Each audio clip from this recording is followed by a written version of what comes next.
अस्सलाम वालेकुम अज़ीज़ान गिरामी। आज की इस इंटरेस्टिंग वीडियो में इस कन्हैया लाल जो ने बातें की हैं कि अगर मोदी इसराइल ना जाता ना तो ये सिलेंडर की लाइनें होती और ना ही पेट्रोल 103 रुपए होता, बल्कि इंडिया और अमेरिका और इसराइल से ये मुआहदा भी कर लिया कि हम ईरान से पेट्रोल नहीं लेंगे। इस पे इसने बहुत ज़बरदस्त टिप्पणियां की हैं। आप सुनेंगे, आपको मज़ा आएगा। वीडियो को लाइक करें, चैनल को सब्सक्राइब करें, वीडियो को व्हाट्सएप पे ज़रूर शेयर करें, कमेंट करके बताइएगा वीडियो कैसी लगी। वीडियो के एंड पे मैं भी बहुत सारी बातें लेके आया हूँ, ज़रूर सुनिएगा, फ़ायदा होगा। क्या होता है इनकलाब? क्या होता है इनकलाब? जो पर्चा आप लोगों को मिला है उसमें दो नारे लिखे हुए हैं, इनकलाब जिंदाबाद और साम्राज्यवाद मुर्दाबाद। दोनों को थोड़ा समझने का प्रयास कीजिए। क्या है इनकलाब? किसी भी राजनीतिक कार्यक्रम में चले जाइए, भाजपा के राजनीतिक कार्यक्रम में भी इनकलाब जिंदाबाद बोला जाता है। बताइए, जिस पार्टी का प्रधानमंत्री इजराइल के सामने मुजरा कर रहा हो उसके भी समर्थक इनकलाब जिंदाबाद बोल रहे हैं। बताइए, जिनके नेताओं के नाम एप्स्टीन फाइल में निकल रहे हो वो भी आज भगत सिंह को याद कर रहे हैं। बताइए कि जिन्होंने इस देश की संप्रभुता को ट्रंप के हाथों गिरवी रख दिया है कि अब ट्रंप हमको बताएगा कि हम किससे तेल खरीदेंगे, वो भी 15 अगस्त को लाल किले पे जाकर के भाषण दे रहे हैं और आजादी जिंदाबाद कह रहे हैं। इसको कहते हैं कि भेड़िया ने तय किया है कि भेड़ों का भजन गाएंगे, तो भजन कितना भी गा ले भेड़ों का, भेड़िया शिकार तो फिर भेड़ का ही करेगा।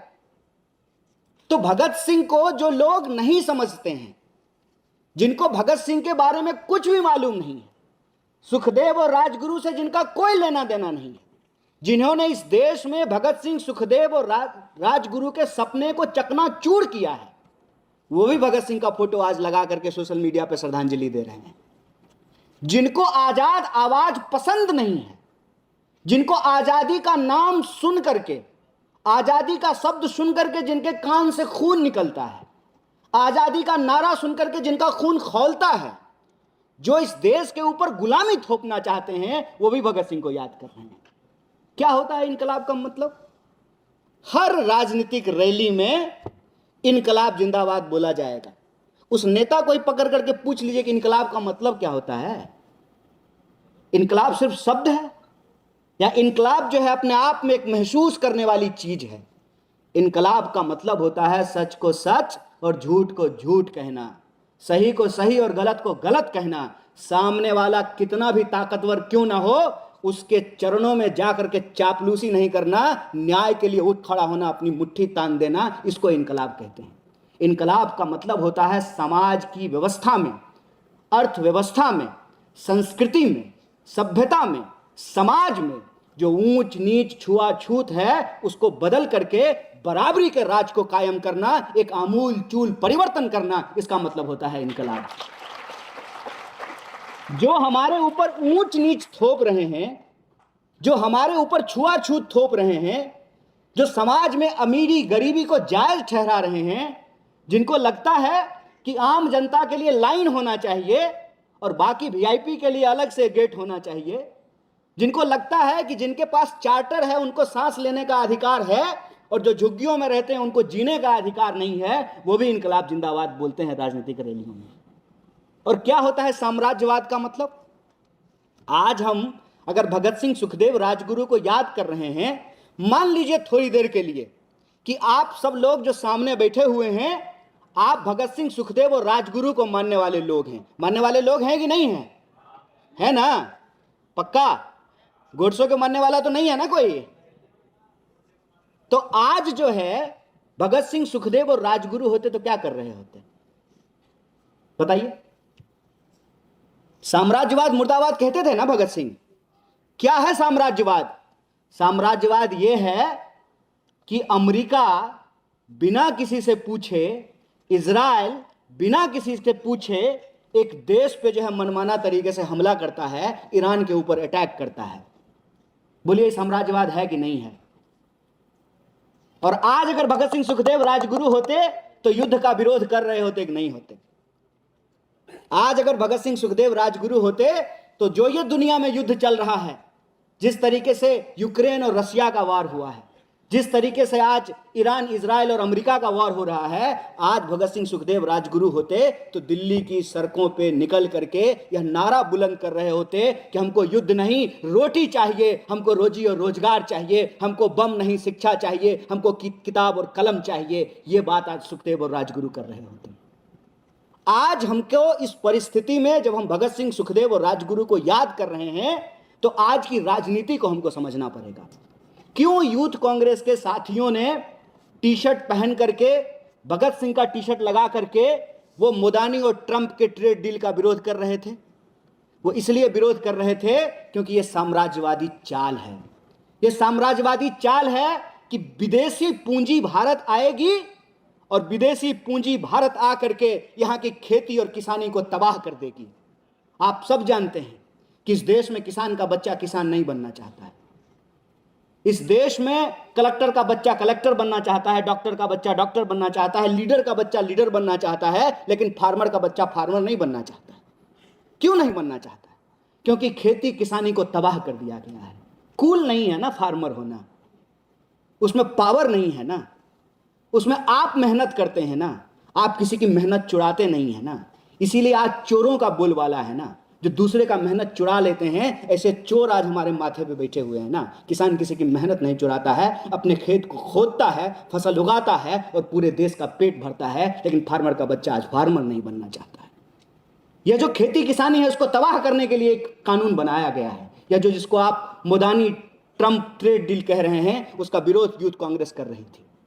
और आप देखिए कि इस देश की पुलिस, जो हमारे आपके टैक्स के पैसे से जिसको सैलरी मिलता है, वो पुलिस हमारे साथ क्या व्यवहार कर रही है। जिस पुलिस को आतंकियों का आरडीएक्स ढूंढना चाहिए, वो पुलिस यूथ कांग्रेस का टी शर्ट ढूंढने में लगी हुई है ना मजेदार बात। और पूरा का पूरा मीडिया ऐसा दिखा रहा है जैसे हम देश के विरोध में कोई काम कर रहे हों और ये देश के हित में कोई काम कर रहे हों। आप हमको बताइए, क्या है देश हित? देश किससे बनता है? अकेला प्रधानमंत्री देश होता है क्या? अकेले मंत्री देश होते हैं क्या? इस देश में रहने वाले तमाम लोगों से देश बनता है। कोई डील अगर इस देश के किसानों के खिलाफ है तो उसमें देश हित कैसे है, जरा हमको समझा दीजिए। जो किसान हित में नहीं है वो देश हित नहीं है, जो नागरिकों के हित में नहीं है वो देश हित नहीं है, जो नौजवानों के हित में नहीं है वो देश हित नहीं है। देश हित के नाम पर देश के भीतर जो किसान हैं, जो मजदूर हैं, जो नौजवान हैं, आज उनके हक हुक को छीना जा रहा है। आप शिक्षा की हालत को देख लीजिए। शिक्षा की हालत यह है कि इस देश का शिक्षा मंत्री का बच्चा इस देश की सरकार के सरकारी स्कूल में नहीं पढ़ता है, उसको पढ़ने के लिए विदेश जाता है। जब वो यहाँ के स्कूलों में नहीं पढ़ेंगे, यहाँ के कॉलेजों में नहीं पढ़ेंगे, उनको क्या फर्क पड़ता है कि आपका हॉस्टल है कि नहीं है, आपका मेस में कैसा खाना मिलता है, आपकी छत काम करती है कि नहीं करती है, आपका रेफ्रिजरेटर पानी ठंडा करता है कि नहीं करता है, आपके टीचर को सैलरी मिलती है कि नहीं मिलती है। क्या हालत बना दिया है यूनिवर्सिटी की आज। एक कोर्स पूरा नहीं होता है, दूसरा जो है सेमेस्टर चालू हो जाता है। टीचर भी परेशान, स्टूडेंट भी परेशान, कर्मचारी भी परेशान। कुल मिला करके देश में ऐसी स्थिति पैदा की गई है, ना पढ़ा हूं ना पढ़ने दूंगा। पढ़ा लिखा व्यक्ति होता अगर इस देश की गद्दी पर तो शायद उसको एजुकेशन का महत्व समझ में आता। और याद रखिएगा, जिस देश में शिक्षा से ज्यादा खर्चा युद्ध पे होने लगे, वह देश को गुलाम होने से कोई बचा नहीं सकता है। और देश जब गुलाम हो जाएगा तब याद रखिएगा, सिर्फ भगत सिंह, सुखदेव और राजगुरु के तस्वीर पे माला चढ़ा करके आज़ादी को नहीं बचाई जा सकती है, फिर अपने गले में फांसी का फंदा डालना पड़ेगा। इस बात को याद रखिएगा। इसीलिए ये जो आज़ादी है, ये ना भीख में मिली है, ना किसी ने उपहार में गिफ्ट में दिया है, और ना ये आज़ादी हमेशा कायम रहेगी अगर हम इस आज़ादी को लगातार मुकम्मल रखने की कोशिश नहीं करेंगे, लगातार इस हासिल को बचाए रखने की कोशिश नहीं करेंगे। जहां जहां हमारे ऊपर गुलामी थोपने की कोशिश की जाए, हमको पूरी ताकत से अपने सीने में भगत सिंह की यादों को समेटे हुए, सुखदेव और राजगुरु की यादों को समेटे हुए उस गुलामी के खिलाफ अपनी आज़ादी की हुंकार को बुलंद करना पड़ेगा, उस आवाज़ को बुलंद करना पड़ेगा जो सबके हित की बात करता है। देश एक गंभीर संकट से गुजर रहा है और यह गंभीर संकट इसलिए है कि ये जो एप्स्टीन गैंग है, ये जो चंद मुट्ठी भर ताकतवर पैसे वाले लोग हैं, जो करप्ट हैं, अनैतिक हैं, बेईमान हैं, चोर हैं, चरित्रहीन हैं, वो दुनिया की गद्दी पे कायम हो गए हैं। और दुनिया की गद्दी पे कायम होकर के वो जानते हैं कि दुनिया की जनता एक बार उठ खड़ी होगी, देश की जनता उठ खड़ी होगी, अपने हक हुक के लिए नौजवान सड़कों पे उतर जाएंगे। विद्यार्थी यह पूछेंगे कि हमको पढ़ाई क्यों नहीं मिल रही है, महिलाएं अपने अधिकार की बात करेगी, किसान और दलित अपने हकूक की बात करेंगे, पिछड़े और गरीब मिलकर के अपनी बराबरी के लिए अपनी आवाज को बुलंद करेंगे। इसीलिए यह जो एप्स्टीन गैंग है वो दुनिया को बार बार एक युद्ध से दूसरे युद्ध में धकेलता रहता है। और दिन भर वो टीवी चैनल जिसको आप खोल करके देखेंगे, ऐसा लगेगा जैसे उनके लिए कोई युद्ध नहीं हो रहा हो, कोई वीडियो गेम चल रहा हो। उनको ऐसा लगता है कि स्टूडियो में बैठ करके वो पबजी खेल रहे हैं। जनाब, लोगों की जानें जाती हैं। जरा अंदाजा लगाइए कि जहां हम बैठे हुए हैं इसके ऊपर आकर के मिसाइल गिर जाए, क्या हम सब भीड़ हैं? हम इंसान नहीं हैं, हमारे माँ बाप नहीं हैं, हमारा परिवार नहीं है, हमारा जीवन नहीं है। आप सोच करके देखिए कि रात को जब आप सोए हों, आपके सर के ऊपर मिसाइल गिरे, आपके शहरों को तबाह कर दिया जाए, आपके कॉलेज के ऊपर बम गिराया जाए, आपके जो है ऐतिहासिक धरोहरों पर बम गिराया जाए, आपके स्कूल और अस्पताल पे बम गिराया जाए। युद्ध कोई मजाक है? युद्ध कोई वीडियो गेम है? और ये पूरी दुनिया को युद्ध में धकेल रहे हैं। किस लिए धकेल रहे हैं?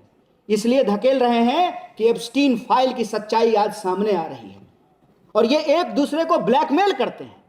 आप देख रहे हैं कि इस देश की सरकार क्या करती है। इस देश की सरकार देश की संवैधानिक संस्थाओं का दुरुपयोग करती है, ईडी सीबीआई का दुरुपयोग करती है, नेताओं को डराती है। ऐसे ही क्रॉस वोटिंग हो जाता है। पूरा का पूरा मीडिया जो है पिछले 5 दिन से यह चला रहा था कि क्रॉस वोटिंग हो गया है। ऐसे ही क्रॉस वोटिंग हो गया है। सीडी और ईडी के दम पर इस देश की संवैधानिक संस्थाओं का दुरुपयोग करके यह सरकार बेईमानी से गद्दी पे बनी हुई है और इसीलिए इनके जो मालिक हैं उनके सामने चाहे इनको मुजरा करना पड़े, चाहे इनको कैबरे करना पड़े, ये मुजरा करके अपनी सरकार बचा रहे हैं। और जब ये सरकार में रहेंगे तो स्वाभाविक रूप से इस देश में बेरोजगारी बढ़ेगी, इस देश में किसानों की हालत खराब होगी, अमीर और गरीब के बीच में खाई बढ़ेगी। इसीलिए जब आप भगत सिंह, सुखदेव और राजगुरु को आज याद कर रहे हैं तो आपकी राजनीति क्लियर होनी चाहिए, आपका विचार क्लियर होना चाहिए, आपका रास्ता क्लियर होना चाहिए। एक तरफ वो लोग हैं जो देश को दोबारा गुलाम बनाना चाहते हैं, एक तरफ आप लोग हैं जो इस देश की आज़ादी को मुकम्मल रखना चाहते हैं, कायम रखना चाहते हैं। बोलिए, आज़ादी बचा के रखना है ना, पक्का रखना है तो रील बनाइए, कोई दिक्कत नहीं है, लेकिन जेल जाने की भी तैयारी कीजिए। क्यों? क्योंकि बिना लड़े कुछ नहीं मिलता है, बिना लड़े कुछ नहीं मिलता है। इतिहास में बिना संघर्ष किए हुए कभी किसी को कुछ भी हासिल नहीं हुआ है। और अपने दिल में अगर आप भगत सिंह को मानते हैं, सुखदेव, राजगुरु को मानते हैं, तो उनका जो विचार है इनकलाब, उस इनकलाब को अपने दिल में बसा करके इस समाज में, इस देश में जहां भी अन्याय हो रही है, जहां भी गैर बराबरी और गुलामी थोपा जा रहा है, वहां पर हमारे नेता राहुल गांधी जी, खड़गे जी और कांग्रेस पार्टी की जो विचारधारा है, बराबरी की विचारधारा जो हमारे देश के संविधान में लिखा हुआ है, उस बराबरी की विचारधारा को व्हाइट टी शर्ट पहन करके, हाथ में तिरंगा लेकर के, दिलों में भगत सिंह, सुखदेव और राजगुरु को याद करते हुए इस आज़ादी को बचा करके रखिए। बहुत बहुत शुक्रिया, बहुत बहुत धन्यवाद। जय हिंद, इनकलाब जिंदाबाद। अच्छा, मुझे ना आप लोगों से एक और बात कहनी है। ये मैं बड़ी देर से सोच रहा था और मैं बड़ी देर से आज नहीं सोच रहा था। मुझे कांग्रेस पार्टी ज्वाइन किए हुए 4 साल हो गए और हमने ज्वाइन किया था भगत सिंह के जन्मदिन के दिन, भगत सिंह पार्क में, जहाँ पे वो नाटक में हिंदुस्तान सोशलिस्ट रिपब्लिकन आर्मी के बारे में बात हो रही थी ना, उसी पार्क में वो सोशलिस्ट शब्द जो है उसके साथ ऐड हुआ था। तो बड़ा ऐतिहासिक पार्क है यहीं पे, यहाँ से हमारे ऑफिस से बिल्कुल पास में है। तो ना उस दिन जब हम ज्वाइन कर रहे थे तो कई पत्रकारों ने हमसे ये सवाल पूछा कि आप कांग्रेस पार्टी में आ रहे हैं, ये गांधी जी की पार्टी है, और आप भगत सिंह के जो है जन्मदिन के दिन पार्टी ज्वाइन कर रहे हैं। मैं तब से ये बात सोच रहा था, आज आप लोगों से ये बात साझा करना चाहता हूँ। आप में से यूनिवर्सिटी में जब भी बहुत सारे लोग बहस करते होंगे NSY का पटका पहन करके, जब ये मैं पटका पहना रहा था ना तो मुझे फिर से याद आया। तो आपने देखा होगा कि लेफ्ट और राइट दोनों स्टूडेंट ऑर्गेनाइजेशन आपके ऊपर ये बोल करके हमला करते होंगे कि गांधी जी और भगत सिंह के बीच में वैचारिक मतभेद थे। आपने सुना है, सब लोगों ने ये बहस तो सुनते होंगे। अच्छा, तो एक बात बताइए, जब भगत सिंह कहते हैं इनकलाब जिंदाबाद और जब गांधी कहते हैं करो या मरो, फिर जब गांधी कहते हैं कि हम किसी भी तरीके से कोई भी हिंसा की गतिविधि को स्वीकार नहीं करेंगे, और भगत सिंह कहते हैं कि बम और पिस्तौल कभी इनकलाब नहीं लाते हैं, आपको लगता है कि गांधी और भगत सिंह के बीच में वैचारिक विभेद था? बस उम्र का फर्क था। मैं आपको दावे के साथ कहता हूं कि अगर भगत सिंह को फांसी नहीं हुई होती, भगत सिंह जेल से निकल करके गांधी जी को ज्वाइन किए होते और स्वतंत्रता आंदोलन को गांधी जी के नेतृत्व में लाया होता। और यह बात मैं पूरी जिम्मेदारी से आपके सामने कहता हूं, जब भगत सिंह कहते हैं बम और पिस्तौल इनकलाब नहीं ला सकता, तब वो गांधी हो रहे हैं, और जब गांधी कहते हैं करो या मरो, तब गांधी भगत सिंह हो रहे हैं। इस बात को याद रखिएगा। ये एक बहुत बड़ी साजिश रची गई इस देश में कि हमारे देश के जो महामानव हैं उनको आपस में लड़ाया जा सके। और उनको आपस में क्यों लड़ाया गया? आप देखिए, कभी अंबेडकर को गांधी जी के खिलाफ, कभी गांधी जी को भगत सिंह के खिलाफ, कभी भगत सिंह को नेहरू जी के खिलाफ, कभी नेहरू जी के खिलाफ सुभाष चंद्र बोस को, कभी लाल बहादुर शास्त्री को, कभी सरदार पटेल को। ये क्यों किया जाता है? ये सब देश की आज़ादी के लिए लड़ रहे थे। इन्होंने देश की आज़ादी के लिए अपनी ज़िंदगी दी, कुर्बानियाँ दी, जेल गए, जान दी। इनको आपस में लड़ाया क्यों जाता है? ताकि माफ़ी मांगने वाली शक्तियाँ देश का नाम ले करके इस देश की सत्ता पे काबिज हो जाए, और कोई इनसे नहीं पूछे कि अगर गोडसे गोली चला सकता था तो भगत सिंह की तरह सॉन्डर्स के ऊपर क्यों नहीं चलाई, गांधी के ऊपर क्यों चलाया? यह सवाल ना पूछा जा सके कि जब देश में आज़ादी की लड़ाई लड़ी जा रही थी तो ये लोग देश की आज़ादी में शामिल क्यों नहीं हुए। इसीलिए जानबूझ करके साजिशन इस देश के महापुरुषों के बीच में एक नूरा कुश्ती कराने की कोशिश की जाती है।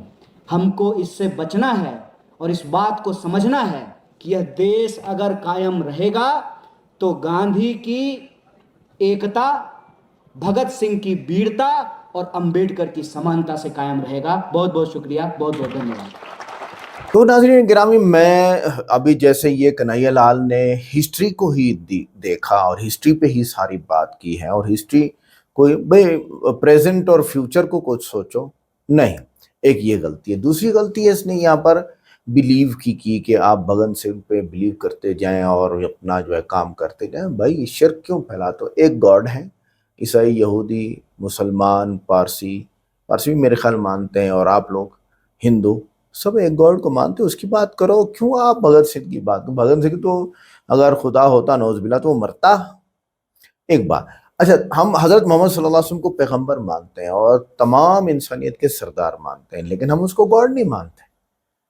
वो हमारे जैसे इंसान थे, अल्लाह ने उनको भेजा था और उनके पास फरिश्ता आता था, वही लेके आया, हमारी रहनुमाई में आया। ये सारी बात है यार, कुछ तो थोड़ा सा ख्याल करें। अब जब ये कन्हैया लाल सारी हिस्ट्री को छेड़ रहे हैं, इनकी एक आदत बनी हुई है हिस्ट्री को छेड़ना। कैसे, क्यों बनी हुई है? क्योंकि इसके रिलीजन में सारी हिस्ट्री है। यूट्यूब पे हिंदू मत और हिंदू लोग बैठे हुए रिलीजन के मुताबिक वीडियोस क्रिएट कर रहे हैं। टोटली हिस्ट्री है, और वो अजीब अजीब हिस्ट्री है। उनकी किताबों में लिखी होगी, अपनी जगह, हमारी किताबों में नहीं है, और बिलीव करना भी बहुत मुश्किल होता है। तो ये एक बड़ा मसला है। और मोदी प्रेसिडेंट को देख तो रहा है, वो हिस्ट्री वालों के साथ मुकाबला कर रहा है, अब उसकी दाल नहीं गलती। तो खास तौर पर यूनाइटेड स्टेट के साथ मायदों में भारत की खुद मुख्तारी कमजोर होती दिखाई देती है, आवाम के मफादात पीछे चले जाते हैं। मसला ये है, मैं आज भी एक आदमी को कह रहा था कि देखो, चाइना को मत समझना कि ये इन अमेरिका से जीत जाएगा। No no no no no. China की सारी economy swift code, internet, dollar और अमेरिका की इकोनॉमी के साथ चलती है, याद रखिएगा।